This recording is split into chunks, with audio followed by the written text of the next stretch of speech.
offense came in clutch for the Niners, but the defense was bad this game, especially since the Steelers allowed 13 or 10 points against them on Christmas Eve. The Steelers, they don't have a crazy great defense compared to the Niners, and the Niners just looked awful, straight up awful against the Raiders offense with backup quarterback Jarrett Stidham playing for Derek Carr, who's probably not going to be on the team anymore. Jarrett Stidham looked better than Derek Carr. You could have said maybe Derek Carr would have played as good. I don't know, but Jarrett Stidham played great. I'll give him credit. He was able to move out the pocket quickly. Derek Carr, I don't think he would have moved out the pocket. He's kind of there. He's like Matthew Stafford. He kind of holds on a bit. I don't think he would have moved out. Now, Jarrett Stidham got great running legs because the defensive line kept either bumping into each other or they just kept over-pursuing the quarterback and gave up wide open lanes for Jarrett Stidham to run. It was awful. The linebackers couldn't do anything. It took them like quick seconds to react. Dre Greenlaw had like a split second, like, wait, yeah, and then Jarrett Stidham went run past him. And the worst part is, in the first quarter, when the game just started, Dobbins was running all over this defense, not Josh Jacobs. At first, it was Dobbins because Jacobs was hurt a little bit. They started throwing screen plays. They started running the ball and started throwing dink and dunk all over the field. And it was bad. The defense was poor. And then Hufanga let Darren Waller up for a touchdown in that one play. Or one of the Raiders tight ends. I don't know if it was Waller, but on that one play, he over-pursued the run game. And there was a play action, and tight end was open for a touchdown. Now, pretty much the whole time, their running game, the Raiders, was pretty good, I'd say. J.S. Jacobs probably had the best performance from a running back out of all the Niners games. Usually Niners stop running backs, but not this time. Josh Jacobs proved that he's one of the best running backs in the league by running all over this deep. I won't say all over. That's a little too much, but he did great. 4.1 yards per carry on this defense. Imagine. Adams pretty much decimated Lenoir and Traverse Ward. I want to know about Traverse Ward. He got some plays, but he didn't get too many big plays besides that one touchdown. But Traverse Ward did jump a little too early. That is his fault. But especially on Lenoir, he burned him like toast. It was bad.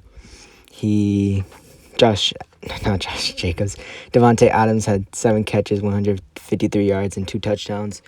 Just pretty much decimated them. Especially on that one play where Jarrett Stidham had all the time in the world until Hufanga and Bosa just sandwiched him. And Adams was left open because they were all like, oh, we're not going to worry about Adams. They just left him wide open.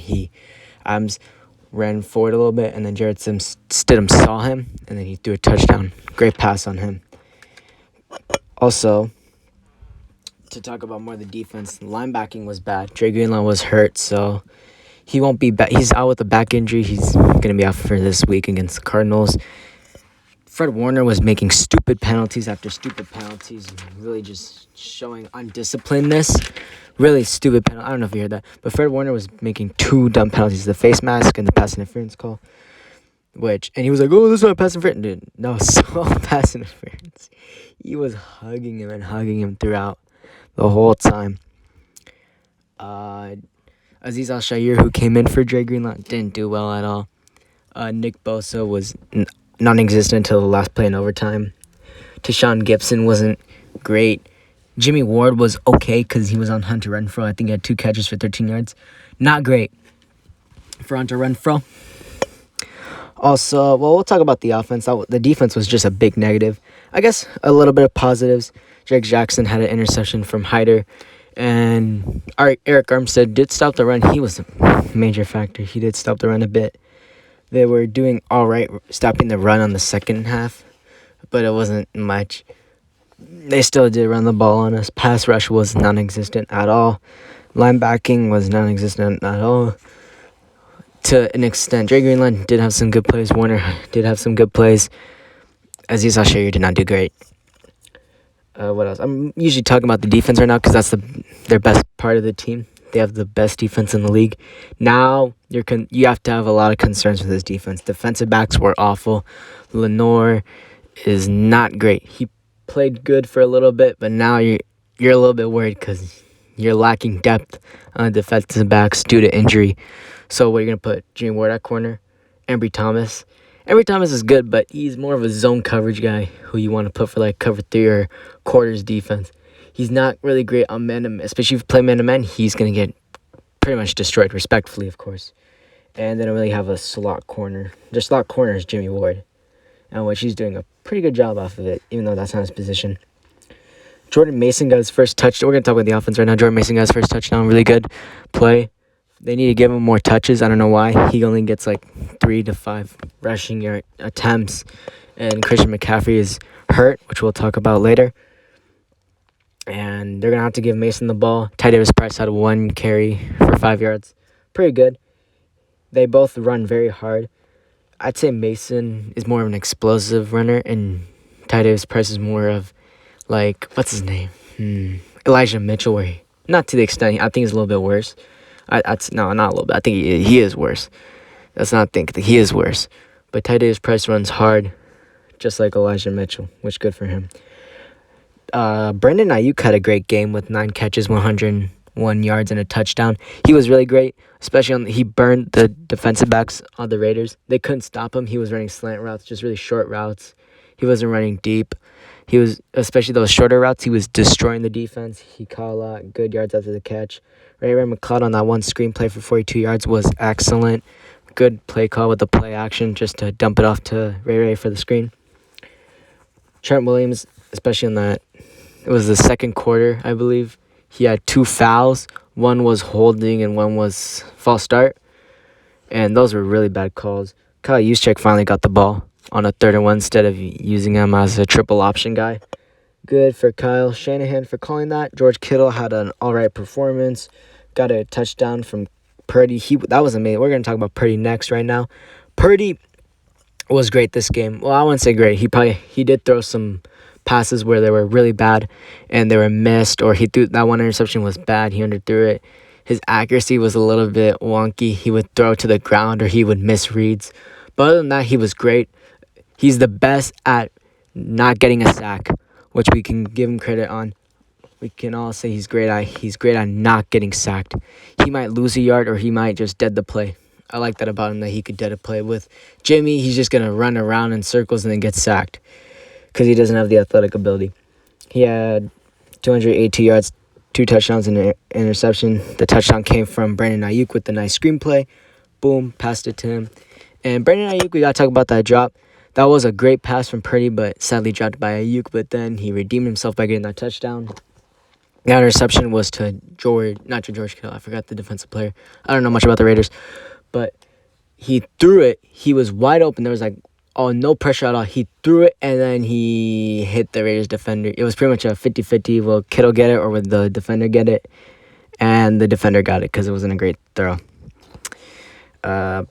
Niners are 2nd place in the NFC. What does this mean? It means that they're going to have to hope and pray that the Giants win. And the Niners, they have to win. They're going to play the Cardinals, which is an easy matchup. They're on their 4th-string quarterback, I'm pretty sure. And Colt McCoy, he's not that good. He's trash, respectfully. But overall, the offense really helped the team out. Brock Purdy, they were down 14-24. And that was the first time he was ever down. And, hey, good to him. That shows that he's poised and he's calm under pressure. 10-point lead that the Raiders blew again. They're going to have to blow up the team or do something. They can't fire Josh McDaniels. They're in debt. But they're going to have to do something with that team. It's either blow it up or try something else or try to get a quarterback in the draft. I don't know. You're going to have to think of something, Raiders. But, again, I don't cover the team that much. And I really probably won't unless a couple of circumstances. But usually I talk about Niners content.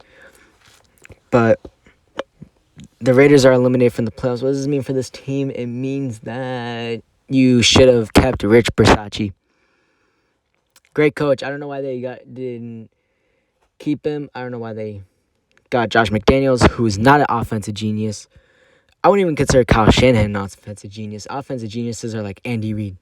Geniuses are geniuses. He is an idiot. Definitely not an offensive genius.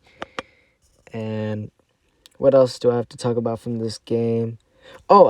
Danny Gray had a nice 9-yard run with 1 carry.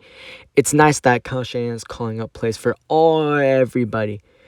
Christian McCaffrey had an excellent game. Did I forget to talk about Christian McCaffrey? He was excellent that game, running for 121 yards, a touchdown. I think I talked about Jordan Mason a lot, but Christian McCaffrey is amazing. Elite running back. Should have been a Pro Bowler. I don't understand why he wasn't.